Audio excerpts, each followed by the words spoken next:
اعوذ باللہ من الشیطان الرجیم۔ سورۃ البقرہ آیت نمبر 107 سے 109 تک انشاءاللہ آج ہم پڑھیں گے۔ بسم اللہ الرحمن الرحیم۔ الم تعلم، کیا نہیں آپ جانتے، ان اللہ لہ ملک السماوات والارض، کہ بے شک اللہ ہی کی بادشاہی ہے آسمانوں کی اور زمین کی۔ وما لکم، اور نہیں ہے تمہارا، من دون اللہ، اللہ کے علاوہ، من ولی، کوئی دوست، ولا نصیر، اور نہ ہی کوئی مددگار۔ ام تریدون، یا تم ارادہ رکھتے ہو، ان تسألوا رسولکم، کہ تم سوال کرو اپنے رسول سے، کما سئل موسیٰ من قبل، جس طرح کہ موسیٰ علیہ السلام سے اس سے پہلے سوال کیے گئے۔ ومن یتبدل الکفر بالایمان، اور جو شخص تبدیل کر لے گا کفر کے ساتھ ایمان کو، فقد ضل سواء السبیل، تو یقیناً وہ سیدھے راستے سے بھٹک گیا۔ ود کثیر من اہل الکتاب، بہت سارے اہل کتاب چاہتے ہیں، لو یردونکم، کاش کہ وہ تمہیں لوٹا دیں، من بعد ایمانکم، تمہارے ایمان کے بعد، کفارا، کفر کی حالت میں، حسدا من عند انفسہم، اپنے دلوں میں موجود حسد کی وجہ سے، من بعد ما تبین لہم الحق، اس کے بعد کہ ان کے لیے حق واضح ہو چکا ہے۔ فاعفو، تو پس آپ معاف کیجئے، واصفحوا، اور درگزر کیجئے، حتی یأتی اللہ بامرہ، حتیٰ کہ اللہ تعالیٰ اپنا حکم لے آئے۔ ان اللہ علی کل شیء قدیر، اللہ تعالیٰ ہر چیز پر خوب قدرت رکھنے والا ہے۔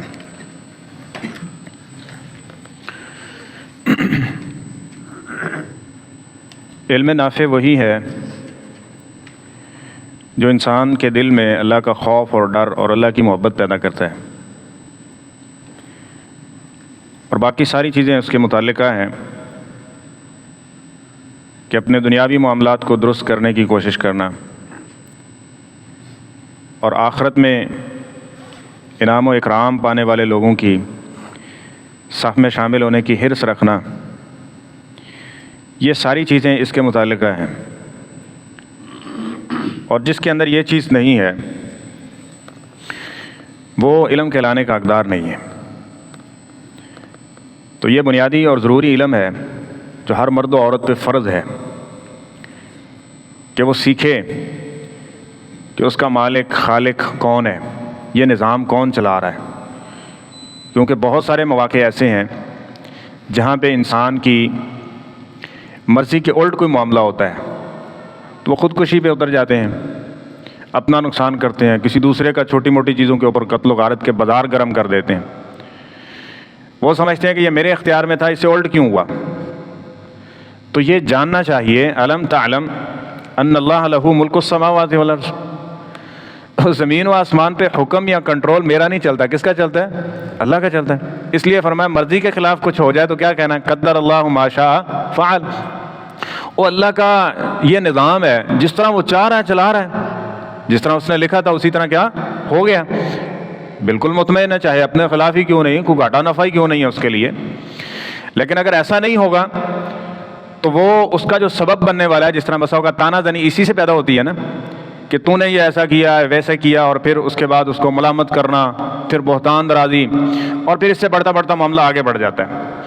تو یہ ہمارے معاشرتی معاملات میں یہ بہت رہنمائی کر رہی ہے ہماری آیت۔ اور دوسرا سیاق و سباق کے حوالے سے اس کو سامنے رکھیں گے تو جس طرح آپ اہل کتاب کی رویہ پڑھ رہے ہیں، نبوت ادھر کیوں گئی ہے؟ وہ تمہارے ہاتھ میں تھی بادشاہت یا نبی بنانا، پھر تو آپ کہہ سکتے ہو ہم سے کوئی غلطی ہوگی، خطا ہوگی، ادھر سے ادھر چلی گئی۔ جب نبوت دینا کس کے اختیار میں تھا؟ اللہ کے اختیار میں تھا، تو وہ جس کو چاہے عطا کر دیں۔ اب جب یہ نظریہ ہوتا نا تو پھر کیا تھا، وہ چاہے نبی بنو اسرائیل سے آیا ہے یا بنو اسماعیل سے آیا ہے، ماننے کے اندر کوئی دقت نہیں تھی۔ تو یہ کیا تھا کہ جب اللہ کے بارے میں صحیح معنوں میں علم نہیں تھا تو وہ دیندار بھی نہیں بن سکے، دنیا کے اعتبار سے بھی وہ بہتری نہیں حاصل کر سکے۔ اس لیے یہ بنیادی چیز ہے، اللہ کے بارے میں معلومات حاصل کرنا نہ صرف یہ آخرت کی کامیابی کا سبب ہے، اور بلکہ دنیا کے اندر چین، اطمینان اور یہ جو ساری کامرانیاں ہیں اس کے حصول کا بھی یہ سبب سبب ہے، اور اگر یہ چیزیں نہیں ہوں گی تو بڑی بڑی نعمتیں بھی پھیکی پڑ جائیں گی۔ اس لیے یہ جاننا، تو اللہ تعالیٰ نے اس کے جواب میں یہ فرمایا، بہت ساری اور بھی حکمتیں مفسرین نے یہاں ذکر کی ہیں، بہرحال اختصار میں خلاصتاً یہی چیز بنتی ہے کہ آپ یہ جانتے نہیں ہو کہ ان اللہ لہ ملک السماوات والارض، زمین و آسمان کا بادشاہ وہ ہے۔ اور آگے فرمایا وما لکم من دون اللہ من ولی ولا نصیر، اور تمہارا اس کے علاوہ کوئی دوست بھی نہیں ہے اور مددگار بھی نہیں ہے۔ یہ خبر کے انداز میں ذکر کیا۔ اس کے اندر ایک بات یہ سمجھ آتی ہے کہ جس طرح لوگوں نے اللہ کے سوا مددگار بنا رکھے ہیں کہ اللہ پکڑے گا اور فلاں چھڑائے گا، اللہ نے اگر کوئی ہم سے پوچھ لیا کہ یہ تو نے الٹ کام سیدھا کیوں کیا تھا اس طرح سے، تو وہ ہمیں ہماری بخشش کروائیں گے، ہماری سفارش کریں گے، اور اس کی بنیاد پر وہ سارا ایک شرک کی ایک بنیاد اور عمارت کھڑی کی جاتی تھی۔ اور یہ کوئی چھوٹی بات نہیں ہے، اور آج بھی دیکھ لیں گے اولیاء کا نام لیا جاتا ہے، اور دیکھیں قرآن پہ غور کریں، اللہ نے وہی لفظ استعمال کیا جو ہمارے معاشرے میں اس کا غلط معنی لیا جاتا ہے۔ مالکم من دون اللہ من ولی، تمہارا کوئی بھی ولی نہیں ہے، ولا نصیر، اور نہ ہی کوئی مددگار ہے۔ اب ولی سے مراد کیا ہے؟ اب جو مشرکین مکہ کو دیکھیں گے تو مزید کنسیپٹ یہ کلیئر ہو جائے گا۔ ان سے جب یہ پوچھا جاتا ہے، سوال کیا جاتا ہے، یہ لات منات عزا کے نام پہ قربانی کیوں کرتے ہو؟ یہاں آ کے کھانا کیوں بانٹتے ہو؟ یہاں جانور ذبح کر کے اس کا خون اس کو کیوں لگاتے ہو؟ ٹھیک ہے، ان کے نام کے اپنے فصلوں میں حصے کیوں رکھتے ہو؟ تو وہ یہ جواب دیا کرتے تھے کہ ہمارے یہ دنیاوی معاملات جس طرح یہ سنبھالتے ہیں، ہؤلاء شفاؤنا عند اللہ، جب ہم آگے پھنسیں گے تو یہ ہماری اللہ کے ہاں کیا کریں گے؟ سفارش کریں گے۔ یعنی بخشنا کنہیں ہے؟ اللہ نہیں بخشنا، یہ ان کا نظریہ تھا، لیکن یہ ہمیں بخشوا کے دیں گے۔ تو آج دیکھ لیں کہ کیا یہاں یہ موجود نظریہ نہیں ہے کہ یہی سوچ اور یہی فکر ہو جی بخشنا اللہ نہیں ہے، رزق اللہ ہی دیتا ہے، لیکن اے لے کے دینے نہیں، یہ شریک، اسی کو تو شریک کہتے ہیں۔ اگر کہا جائے کہ یہی عبادت کے لائق ہے پھر تو اللہ بن گئے، یہی ہیں جو سب کچھ کرتے ہیں پھر تو اللہ بن گئے، پھر تو فرق ہی نہیں ہوگا نا۔ فرق اسی صورت میں کہتے ہیں اللہ ہی ہے، اللہ وحدہ وہ ایک ہی ہے۔ اب کیا ہے کہ یہ اس کے ساجی بن گیا، یہ شریک بن گیا، کیا کریں گے؟ جس طرح یہ کہیں گے اس طرح ہو جائے گا، یہ ہماری سفارش کریں گے پکڑ۔ اور اسی چیز کی نفی میں اللہ تعالیٰ نے یہ 30 پارے اتارے اور نبی کریم صلی اللہ علیہ وسلم کو بھیجا گیا۔ تو اللہ تعالیٰ فرماتے ہیں وما لکم من دون اللہ من ولی ولا نصیر۔ اور دوسری چیز ان کو پکارنے کا کیا ہے کہ دنیاوی اعتبار میں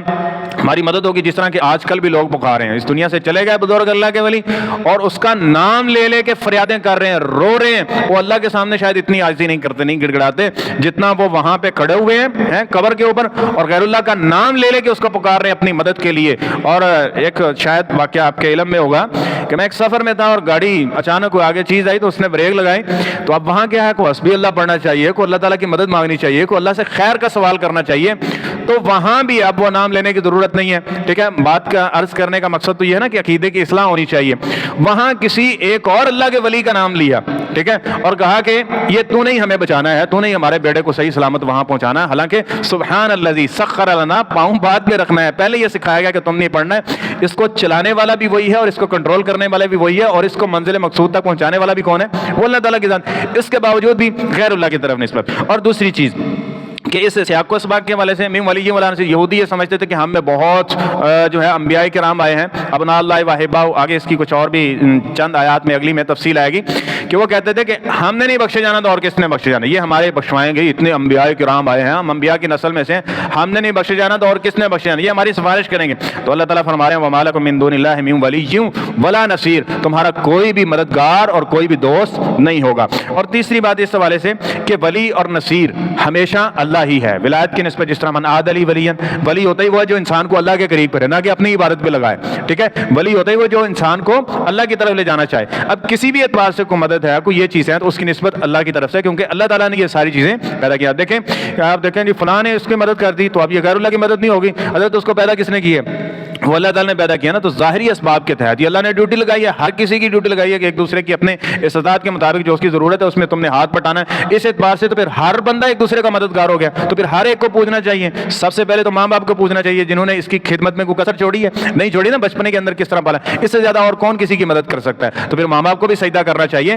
تو یہ اللہ کا حکم اور آرڈر ہے، وہ کریں گے ان کو اس کا اجر ملے گا، نہیں کریں گے اور اگر فرض تھا تو ان کو اس کی سزا ملے گی، آپ نے ایسا کیوں نہیں کیا، ٹھیک ہے۔ تو اس معاملے میں حقیقی ولی بھی اللہ اللہ تعالیٰ کی ذات ہے، اور نصیر یعنی مددگار بھی وہ اللہ تعالیٰ کی ہی ذات ہے۔ اب جو اس کے اصولوں کے مخالف جا کے کوئی کہے گا کہ ہم نماز نہیں پڑھیں گے، فلانا ساڑیاں پڑھیاں پڑھائیاں نے جی، چل رہا ہے نا کنسیپٹ، روزے نہیں رکھ رہا ہے، دین پر عمل نہیں کر رہا، کہتے ہیں جی ساڑی اسی جنہوں نے ہاتھیں بیعت کی تھی نا بڑے پہنچے ہوئے نے، اور وہاں تک یہ سنائی جاتی ہیں حضرت وہ اتنے بزرگ ہیں اور اتنے کرنی اور بھرنی والے ہیں، انہوں نے گلی جو لنگ جو تے بندہ بخشوایا ہوتا ہے، اس کی گلی سے گزر گیا تھا، اس کے کپڑے دھو دیے تھے، یہ اس کا نان بھائی تھا، یہ اس کا فلاں تھا فلاں تھا، اس کی وجہ سے یہ ساری بخشش ہو گئی۔ اور حضرت یہ ایسے ہونا ہوتا نا تو مشرکین مکہ میں سے سب سے مقدس زمین ہے دنیا کے اندر بیت اللہ، وہاں پہ رہنے والے اور نبی کے رشتہ دار، ٹھیک ہے، یہاں تو کہا جا رہا ہے نا ان کی گلی سے گزرنے والا۔ اللہ تعالیٰ نے قرآن پاک میں خاندانوں کی مثالیں دی ہیں، نبی کا بیٹا، نبی کی بیوی، نبی کا باپ، اس سے زیادہ اور قرب کیا ہے ہمارے معاشرے میں؟ ابھی کہتے ہیں معاشرے میں شرک نہیں ہے، تو آپ اندازہ لگا لیں اسی جملے سے، جو کہتے ہیں کہ صرف اس کے کپڑے دھونے کی وجہ سے اس کی بخشش ہوگی اور چنگا کام کوئی بھی نہیں کیتا ہے، اس کی گلی سے گزرنے کی وجہ سے بخشش ہوگی۔ اور اب یہ بتایا جا رہا ہے، اب کہتے ہیں صرف آپ نے اس طرف منہ کرنا ہے، اس طرف منہ کرنا ہے، اور منہ کر کے آپ نے صرف یوں کرنا ہے، ایک دفعہ اپنی گردن جھکا دینی ہے، تو آپ ان کے مرید ہو گئے۔ آپ کے لیے اب یہ چیز ظاہر ہوگی، واضح ہوگی کہ آپ کو یہ حق ہے کہ آپ کے فوت ہونے سے پہلے وہ آئیں گے، آپ کو کلمہ پڑھائیں گے، اور اگر آپ کے کوئی گناہ یہ غلطیاں ہوئیں تو وہ آپ کو بخشوا دیں گے۔ اب بتائیں کہ یہ آفر تو اللہ نے نبی کو بھی نہیں دی، انبیاء اور صلحاء کے حصے میں بھی یہ چیزیں نہیں آئی، تو جو یہاں بانٹ دی گئی، تو اللہ تعالیٰ یہ فرما رہی ہے ان کا بھی زعم تھا کہ ہم یہ اس طرح ہو جائے گا۔ اللہ تعالیٰ نے اس کا یہاں جواب ارشاد فرمایا، اور ہمارے لیے بھی اس میں بہت سارے درس اور سبق ہیں کہ وَمَا لَكُم مِّن دُونِ اللَّهِ مِن وَلِيٍّ وَلَا نَصِيرٍ۔ جب اللہ کی مخالفت کریں گے پھر نبی کا بیٹا ہونا بھی کام نہیں آئے گا، نبی کی بیوی، نبی کا باپ بننا بھی تمہارا کام میں نہیں آئے گا، عمل ٹھیک نہیں ہوں گے۔ اور آگے ذکر کیا کہ ام تريدون ان تسألوا رسولكم كما سئل موسى، ایک اور بگاڑ کا کہ وہ انبیاء کو نہ تنگ کرنے کے لیے سوال کرتے، اصلاح کے لیے نہیں، اصلاح کے لیے سوال کرنے کا نبی کریم صلی اللہ علیہ وسلم نے بھی ترغیب دیا۔ آپ کے صحابہ میں سے دیکھ لیں گے بہت سارے، حتیٰ کہ جبریل آئے آپ علیہ الصلوۃ والسلام کے سامنے بیٹھے ہوئے اور سوال کر رہے ہیں آپ سے، مطلب کیا یہ سکھا رہے ہیں کہ آپ نے دین سیکھنا ہے، کوئی مسئلہ ہے تمہیں تو وہ پوچھیں کہ ہم نے یہ کام کرنا ہے کیسے۔ اور ہمارے معاشرے میں تھوڑا سا یہ چل رہا ہے کہ کام کرنے کے بعد پوچھتے ہیں حضرت صاحب یہ کام ہو گیا تو اب اس کا حل کیا ہو؟ بھائی کام کرنے سے پہلے پوچھیں تاکہ وہ کیا ہو، معاملہ درست طریقے سے ہو اور اس پہ اجر ہو اور انسان اس کے جو ہے وہ نقصانات جو ہیں ان سے محفوظ رہ سکے۔ تو یہ یہودی عیسائی کیا کرتے تھے؟ انبیاء کو تنگ کرنے کے لیے، پریشان کرنے کے لیے نبی کریم جو انبیاء کرام تھے ان سے طرح طرح کے فضول سوال کرتے، جس طرح کہ ایک واقعہ تو ہم پیچھے گائے والا پڑھا ہے نا، کیسی ہونی چاہیے، رنگ کیسا ہونا چاہیے، تنگ کرنا مقصد ہے، بچنا مقصد ہے۔ اسی طرح نبی کریم صلی اللہ علیہ وسلم جب مدینے میں آئے تو آپ سے بھی اس طرح کے یہودیوں عیسائیوں نے سوال شروع کر دیے، تو اللہ تعالیٰ فرماتے ہیں ام تريدون ان تسألوا رسولكم كما سئل موسى من قبل، اور جس طرح پہلے موسیٰ علیہ السلام کو تم نے تنگ کیا یہ فضول سوال کر کے، اسی طرح اب اس رسول کو تنگ کرنا چاہتے ہو۔ مقصد ایمان لانا تو ہے نہیں تمہارا، مقصد کیا ہے؟ پریشان کرنا، تنگ کرنا۔ بس اوقات سوال کی یہ نوعیت ہوتی ہے، تو اس رویے سے اپنے آپ کو بچانا چاہیے، ہمیشہ سوال کریں اپنے علم کے لیے، ٹھیک ہے، نہ کہ کوئی اس طرح کا معاملہ ہونا چاہیے۔ تو اللہ فرماتے ہیں وَمَن يَتَبَدَّلِ الْكُفْرَ بِالْإِيمَانِ، بس اوقات گستاخانہ سوال یا اس طرح کی چیزیں آ جائیں گی تو ایمان چلا جائے گا اور کفر کے اندر لوٹ جاؤ گے، تو جو ایسا کر لے گا فقط ضل سواء السبیل، وہ سیدھے راستے سے بھٹک گیا۔ اور آگے یہ ذکر کیا گیا ایک اور بات کہ یہودیوں عیسائیوں نے تمہارے دل کی بات اللہ بتا رہے ہیں کہ تمہارے جو ہے نا خلاف ان کے دلوں کے اندر کیا ہے، وہ یہ ہے ود کثیر من اہل الکتاب، بہت سارے اہل کتاب کی خواہش اور آرزو ہے کیا کہ لو یردونکم من بعد ایمانکم کفارا، کہ وہ تمہیں ایمان کے باوجود کافر بنا دیں۔ کلمہ تم پڑھو باتیں ساری ان والی، کلمہ تم پڑھو باتیں ساری ان والی، کلمہ تم پڑھو اعمال سارے ان والے، ساڈے ورگے ہو جان۔ کیوں؟ جس طرح ہمارے ہاں ہوتا ہے نا، کہتا ہے میرا تے ککھ رہا نہیں تے رہن ایدا بھی نہیں دینا، یہی رویہ، وہ ہم نے تو جانا نہیں ہے کیونکہ ان کو تو پتہ تھا۔ تورات انجیل میں ذکر کیا گیا کہ آخری نبی صلی اللہ علیہ وسلم ساری نشانیاں تھیں۔ اب یہ بھی بات واضح تھی کہ انبیاء کی مخالفت کر کے کوئی شخص کامیاب نہیں ہو سکتا، اب یہ کنفرم بات ہے۔ لیکن اس کے بعد کہتے ہیں ہن اسی تے جانا کوئی نہیں ہے، ہم نے تو جنت میں جانا نہیں، اس لیے کہ ہم رسول کی مخالفت کر رہے ہیں، تو جان انہوں نے بھی نہیں دینا، جن نے کلمہ پڑھ لیا جانا ان کو بھی نہیں دینا، نفاق پیدا کرتے۔ اور آگے ہم سورہ توبہ میں بھی اس کی تفصیلات آئیں گی، سورہ انفال میں بھی، کہ وہ طرح طرح سے مسلمانوں کو زج کرنے کی کوشش کرتے، صبح کو ایمان لے آؤ، شام کو انکار کر دو، تاکہ یہ جو ایمان لائے نا بولے والے لوگ، یعنی زیادہ نہیں اس بارے میں جانتے، تو وہ کیا کریں گے، دیکھو جی وہ ایمان لایا سی وہ پھر گیا، تو اس کا مطلب یہ نبی سچا نہیں ہے، تو ہم کو بھی یہ چھوڑ دینا چاہیے ایمان، یعنی ہر قسم کا ہیلا انہوں نے اپنانے کی کوشش کی۔ فرمایا اہل کتاب کی خواہش ہے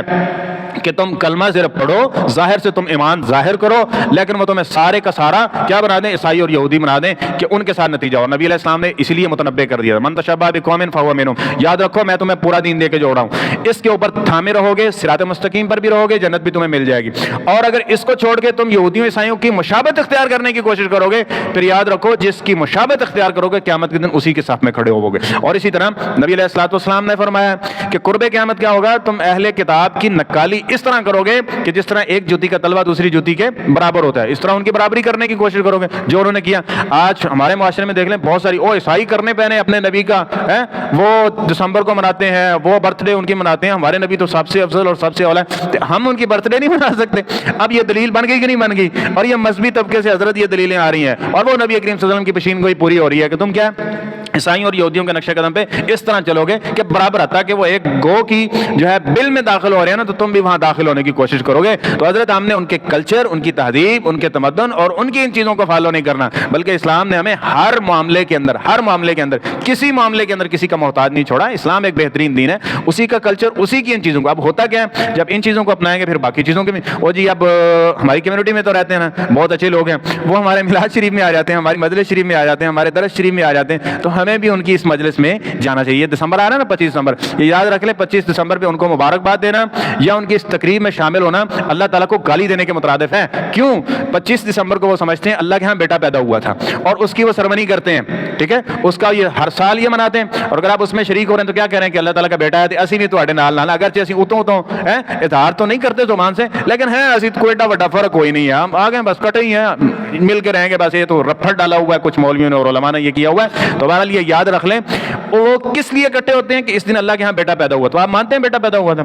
تو ایسی مجلس میں یہ ان کو مبارکباد دے کہ آپ کو کرسمس مبارک ہو، ٹھیک ہے، یہ اس بات کی دلیل ہے کہ آپ مان رہے ہیں کہ اللہ کا بیٹا پیدا ہوا۔ تو یہ اللہ تعالیٰ نے قرآن پاک میں ذکر کیا کہ انہوں نے اللہ کو گالی دی ہے، وہ گالی کیا دی کہ اللہ کا بیٹا پیدا ہوا ہے، یہ اللہ نے اپنے آپ کو گالی دینے کے مترادف کہا ہے کہ اس بات کی اس طرف کرنا۔ تو ان کی یہ خواہش ہے کہ تمہیں یہ کر دے، وجہ کیوں کہ حسد من عند انفسہم، کہ ہم نے جانا نہیں حسد کی وجہ سے، جس طرح ہمارا ایک دنیاوی معاملہ ہوتا ہے نا اسی بنیاد پہ یہ دینی معاملہ رکھ رہے ہیں کہ جس طرح ہم نے یہ پھٹکار کا سبب بنے، ان کو بھی اسی مخالفت کے اندر لا کے اسی پھٹکار کا جو ہے مستحق ٹھہرانا ہے، تاکہ جس طرح شیطان کا یہ خواہش ہے کہ میں نے، اب اس کو پتہ نہیں ہے کہ میں نے جنت میں نہیں جانا، ہمیشہ جہنم میں لکھ دیا گیا ہونا پتہ ہے اس کو، لیکن اس نے قسم اٹھائی اللہ تیری عزت کی قسم ہے میں اپنا حصہ پورا جہنم میں لے کے جاؤں گا۔ اسی طرح یہ یہودی چاہ رہے ہیں، ان کی یہ خواہش ہے، اور یہ بدلنے کے لیے کتنی کوششیں ہو رہی ہیں، یہ کسی سے جو ہے وہ چھپی ہوئی نہیں ہے۔ تو اللہ فرماتے ہیں من بعد ما تبین لهم الحق، ان کو پتہ ہے کہ حق کیا ہے، لیکن آپ نے کیا کرنا ہے فاعفوا واصفحوا، اس طرح کی جو باتیں ہیں اپنے دین، اپنے جو ہے کلچر یہ جو دیا گیا اس کو اپناتے ہوئے ان سے درگزر کریں اور معاف کرتے ہیں، حتی یأتی اللہ بامرہ، حتیٰ کہ اللہ کا حکم وہ قیامت والا آ جائے، پھر یہ سارا فیصلہ ہوگا۔ ان اللہ علی کل شیء قدیر۔ باقی رہی بات کہ دین پر عمل کر کے یقین نہیں آتا کہ نتیجہ چنگا نکلے گا کہ نہیں، ہو بھائی اللہ پہ یقین کریں، اللہ ہر چیز پہ کیا ہے کہتا ہے ایسے ہو جائے گا، ہو جائے گا، اگر اللہ نے کہا ہے تو ہوگا ہی ویسے جس طرح اللہ تعالیٰ نے فرما دیا ہے کہ ناکامی کن کے لیے اور کامیابی کن کے لیے، اور اس طرح دوسرے یعنی ہر ایک معاملے میں ان اللہ علی کل شیء قدیر، کہ اللہ تعالیٰ ہر چیز پر خوب قدرت رکھنے والا ہے۔ اللہ تعالیٰ ہمیں صحیح معنوں میں قرآن و سنت کا فہم اور اس پہ عمل پیرا ہونے کی توفیق عطا فرمائے۔